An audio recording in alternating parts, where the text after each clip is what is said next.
చంద్రబాబు నాయుడు గారిలో నాకు నచ్చే ఒక విషయం ఏంటో తెలుసా? He thinks very young.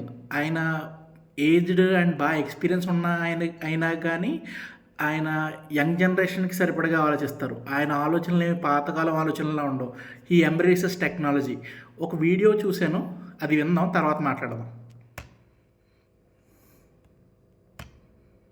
నేను రిపీట్గా చెప్తాను, ఎవ్రీథింగ్ ఎన్ని ఫైల్స్ వస్తాయి ఒక ఆఫీసర్కి వస్తే ఒక 4-5 వస్తాయి అంతే. మీకు 6 వస్తుంది, ఒక 5-6 చూద్దాం. కొన్ని డిపార్ట్మెంట్ని బట్టి ఇంకోటి కూడా ఉంది మీకు వెరీ ఇంట్రెస్టింగ్. ఫైల్స్ కావాలని క్రియేట్ కూడా చేస్తున్నా. This is another biggest challenge.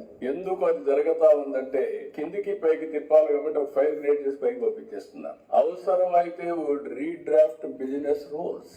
Business rules ఇప్పుడు సో చూసారా, ఈ వీడియో ఇంకా మీరు తెలుగుదేశం పేజీల్లో వాటిలో చూస్తే దొరుకుద్ది. See his vision. ఆయన టెక్నాలజీని ఎంబ్రేస్ చేసే విధానం చూడండి. బ్లాక్ చైన్, ఇవన్నీ మన యూత్ మాట్లాడుకునే మాటలు. ఆయన వీటిని గవర్నమెంట్ లెవెల్లోకి తీసుకెళ్దాం అనుకుంటున్నారు. అండ్ దాట్ టు గవర్నమెంట్ ఆఫీసెస్లో ఇంప్లిమెంట్ చేద్దాం అనుకుంటున్నారు. I don't know how at the implementation level ఎలా ఉంటుందో మనం చెప్పలేం కానీ, but see the way he thinks. నిజంగా ఇది సక్సెస్ఫుల్గా ఇంప్లిమెంట్ అయితే అసలు ఎంత టైం సేవ్ అవుద్ది, కరప్షన్ మొత్తం ఇరాడికేట్ అయిపోతుంది.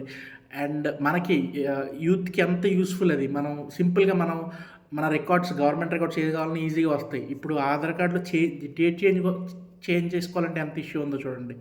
ఫర్ ఎగ్జాంపుల్ మన పొలం రికార్డులు, మన ఆస్తి రికార్డులు, దాని దగ్గర ఎంత ఇష్యూ ఉందో చూడండి. ఇవన్నీ ఈయననే కాదు, ఫ్యూచర్లో వచ్చే లీడర్స్ ఎవరైనా సరే ఇలాంటి టెక్నాలజీని ఎంబ్రేస్ చేసుకుని ఈ ఇష్యూస్ని సాల్వ్ చేయగలిగితే ఇది చాలా యూస్ఫుల్ అవుతుందని నా ఒపీనియన్.